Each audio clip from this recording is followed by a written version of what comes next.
Ég ætla aðeins að tala hérna það sem að gerast núna nýtt í Microsoft Lync, því að núna í byrjun árs kom Lync 2013 og svo aðeins að fara yfir Polycom fjarfundarkerfin og hvernig við getum notað þessi tvö tæki saman til þess að ná fram því besta sem mögulegt í þessum fjarfundarkerfum. Það er við erum með tölvupóst, við erum með farsíma, við erum með gemsa, jafnvel sumir faxtæki, og við erum með öll þessi tæki á víð og dreif og sumir veit ekkert hvernig á að hafa samband við okkur og við vitum ekkert hvernig við höfum að svara. Þannig að þetta hérna er svona miklu skemmtilegri vinnuumhverfi, þar sem við erum þá bara með eitt tæki. 2000 þá byrjaði Microsoft með Instant Messenger í Exchange. Sama ár var American Beauty, fekk hún Óskarinn fyrir sem besta myndin. 2003 þá skipuðu þeir þessu út úr Exchange og Live Communication Serverinn kom til sögunar. Og Chicago einhverja hluta vegna fekk Óskarinn. Ég skil það ekki. En þegar snildaði myndin No Country for Old Men, þá kom Office Communication Server 2007, sem var mikið stökk frá Live Communication Servernum. Og síðan kom Departed, Martin Scorsese þarna að fá uppreisn æru og þá komið þeir og gjörbreyttu í rauninni Office Communication Servernum bara ári síðar, tæplega ári síðar. Og þá fór þessi símkerfa samþætting að fara í gang á einfaldari hátt. Og það sem hefur gerst náttúrulega núna í þessum tíma að þessi kerfi hjá Microsoft hafa verið að snarbatna með hverju útgáfunni. Og ég hef bara sagt það og verið svo brattur að segja að bara Live Communication Serverinn var drasl, en svo var Office Communication Serverinn kom bara og það var bara gríðarleg breyting eins með R2 útgáfunni og svo haldar enn að bæta þessi í Lync 2010 sem við þekkjum flest. Og svo núna í byrjun ársins að þá kom Lync Server 2013 og þar eru enn meiri möguleikar. Og ég ætla aðeins að fara hvað er nýtt að gerast þar. Við þekkjum Lync í dag, og umhverfið okkar, við erum að nota öll þessi helstu kerfi, Office, við erum með einhverju tilfellum með myndfundi og við erum með símafundi, við erum að nota síman, þetta er allt saman hluti sem við erum að taka. Viðvarandi spjall, þetta á að vera hópspjall, þannig að það er svona þessi hluti sem við erum að gera og við erum að gera þetta jafnvel í dag allt í einhverju mismunandi tólum og tækjum. En það er ekki miklu betra að geta gert það bara í einu sameinuðu umhverfi sem að þá getum náð fram með Lync. Lync í dag er þá að nota þennan Lync client og eins og Einar var að sýna þetta með Avaya-stöðinni, þar sem við erum fann að geta að nota Lync clientin sem softphone og á Avaya-stöðina. Lync clientin á samaskapi er þá snörgskilabóðin, hann er viðveran, ég get sendt tölvupóst út í gegnum Lyncin og allt í þessum dúr.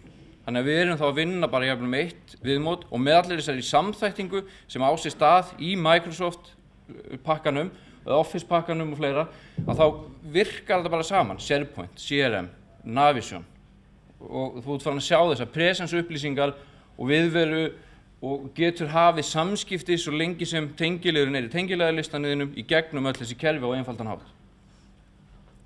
Kerfið er einfalt í stjórnun af því að þetta er bara umhverfi sem við þekkjum sem við erum að reka þessi Microsoft umhverfi í dag. Helstu nýjungarnar sem koma núna í Lync, það var þannig að í 2010 Lync-umhverfinu, ef við ætluðum að vera á fjarfundi með fleiri en einum, þá gátum við alltaf bara séð þann sem var að tala hverju sinni. Þannig að ég var með mína vefmyndavél og ég gæti alltaf séð þann á hinum endanum sem talaði eða hafði hæst. Nú er búið að komið inn, heitir Gallery, þar sem ég get séð alltaf 5 í einu sem er að tala. Þá séð það sem 5 sem að töluðu síðast. Það er búið að breyta viðmótinu, bæði á klientunum og það er komið web application fyrir þá í kringum Office 365 og líka þannig að ég get sett upp webfund í Lync og aðilinn hinum meginn þarf ekki að vera með Lync, heldur getur hann komið á fundin í gegnum webklient. Það er komið líka þessi farsíma klient fyrir þá Windows 8 símana, iPhone og Android, þar sem við getum tekið þátt í spjalli og fleira í gegnum bara síman á ferðinni. Svo náttúrulega sem ég sagði þarna Office pakkan, samþættingin þar sem við erum með öll þessi kerfi tengd, þannig að ef að nafnið af einhverju kemur fyrir eða e-mail, að þá leið birtist þessi græna eða rauða bóla sem sýnir viðvöruna á viðkomandi aðila, þannig ég get fara að hringja út úr Word-skjali eða Excel-skjali eða út úr SharePoint. Og þetta kemur sér gríðarlega vel í SharePoint-hlutanum af því að við erum kannski búin að setja upp verkefni þar sem einhver hópur, ég þarf að fá eitthvað info og ég get séð þá á hópnum hver við og hver available og getur svara mér og hjálpa mér að gefa mér þessar upplýsingar á þeim tíma. Það líka eitt sem mjög skemmtilegt í Link, það heitir svona expertise search og það vinnur einmitt með SharePoint og í SharePoint 2013 þá get ég farið inn í SharePointin og ég sett alls konar þekkingu. Ég góður í Link, ég góður í Office-pakkanum, ég veit mikið bjór með eitthvað slíkt, sett þetta allt inn sem einhverja sérþekkingu og þá leið geta samstarfsmenn mínir farið inn í Link-klæðindi sinn og leitað að einhverjum sem veit mikið SharePoint. Og þá í Link-klæðindunum og þá leitar hann í SharePointinum og finnur þá þann sem að hentar best hverju sinni. Þannig að ég ekki alltaf að tala bara við manni við hliðina á mér því ég veit að hann getur hjálpað mér. Þetta hjálpar mér þá að fara eins út fyrir þann ramma að því að maðurinn við hliðina á mér ekki við, þá einhverjir aðrir í húsinu sem geta hjálpað mér. Svo Skype-tengingin að eins og við vitum flest að þá keypti Microsoft Skype og núna verið að vinna í því að samþætta Skype og Link. Þannig að þið eruð að nota Link inn í ykkar fyrirtækjaumhverfi að þá getið þið bætt við öllum tengiliðunum úr Skype og haft samband við aðila sem á Skype á hinum endanum. Hér sjáum við aðeins bara þetta gallerí að þá bara birtir svona bar þar sem við sjáum þá þessar 5 sem tölum við síðast og þannig að upplifunin af fjarfundinu verður miklu meiri. Farsímaklæðindarnir, það er sama viðmót nánast á þeim og vefklæðindunum, þannig að við erum ekki alltaf að fara í nýtt viðmót eftir á hvaða tækjum við erum.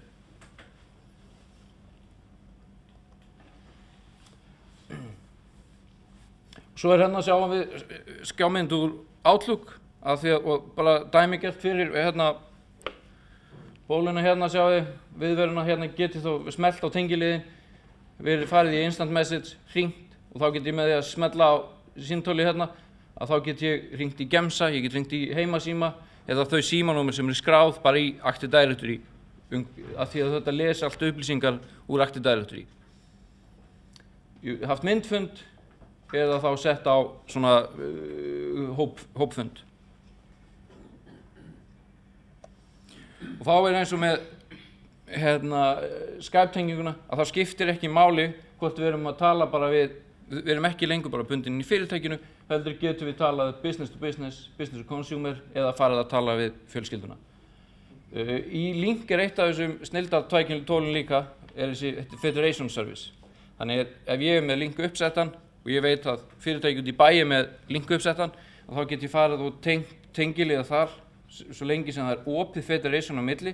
Þannig að ég get bætt við inn í tengiliðalistan minn í Link-klæðintinum, starfsmönnum annara fyrirtæki sem að nota Link.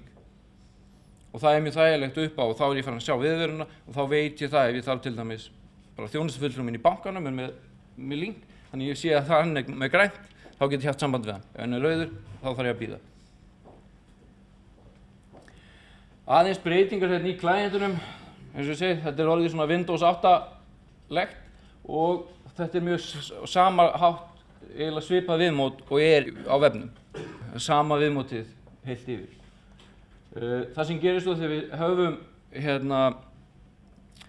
opnum samskiptagluggann að í eldri útgáfu af klæðintunum þá opnuðust allir samskiptagluggarnir í sér glugga en nú safnar hún þessu upp í svona tabs. Þannig að þú ert bara með einn glugga fyrir samskiptin og svo byrjar að blikka eftir ef einhver að tala við þig. Þannig að utanumhaldið þetta miklu meira, þú ert ekki komið með 10 glugga og þú ert að tala við 10 í einu.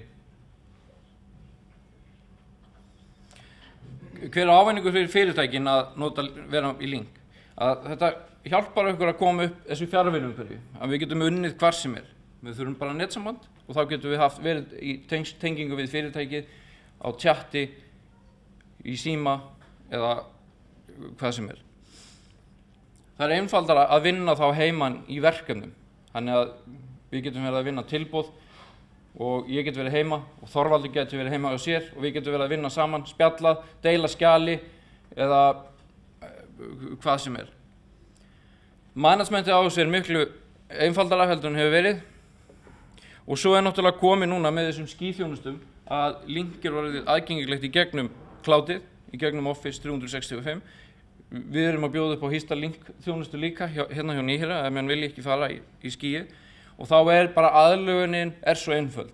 Og varðandi innleiðing og fleira að því að kerfið talar við hinn Microsoft kerfin nánast svona seamless að það finnur SharePointin, það finnur Exchangein. Þannig að innleiðingin svo einföld. Klientinn eitthvað sem við þekkjum frá Skype, frá MSN. Þannig að við þurfum ekki að fara að kenna fólki einhverja nýjungar. En þá spurningin, hvað kemur Polycom inn í þetta? Polycom og Microsoft búin að vera í miklu og nánu samstarfi undanfarin ár. Þau að búa til sína lausnir svolítið í sameiningu og þeir hafa verið að samtengja þessi fjarfundakerfi.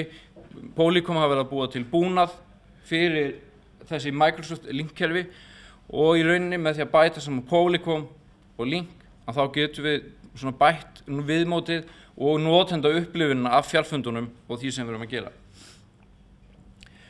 Bara gott dæmi, það fyrir ekkert löngu síðan þegar Link eða Office Communication Server kom fyrst á markaðinn að þá kom hérna græja sem með svona fót sem heitir Roundtable og þetta var kynnt sem Microsoft var en þetta var algjörlega þróað af Polycom og það hefur verið fleiri svona lausnir. Polycom að búa til síma og fleira í rauninni fyrir Microsoft linkumhverfið upp á að bæta notendaupplifunina.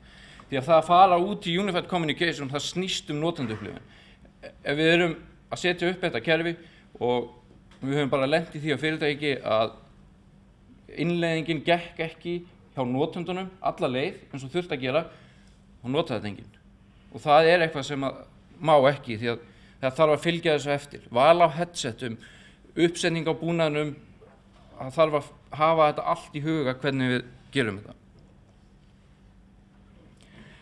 Polycom-lausnirnar vinna þá með fleirum. Það alls konar integrationir inn í önnur tæki með bæði Link og þá með Polycom. Það sem Polycom bætir þá líka inn í fleiri kódekar. Því Microsoft svo eina sem Link talar bara Microsoft SIP protocol.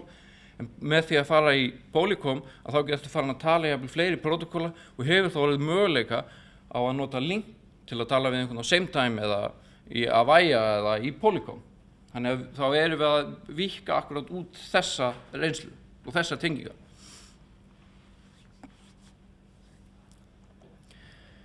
Og hérna sjáum við bara dæmigert að með því að vera með til dæmis einhverja svona gáttir í Polycom að þá erum við líka á einfaldan hátt þannig að geta tengst öðrum linkumhverfum. Það eru sérstakir link-símar sem að tengjast við umhverfið eða SIP-símar með linkstuðningi.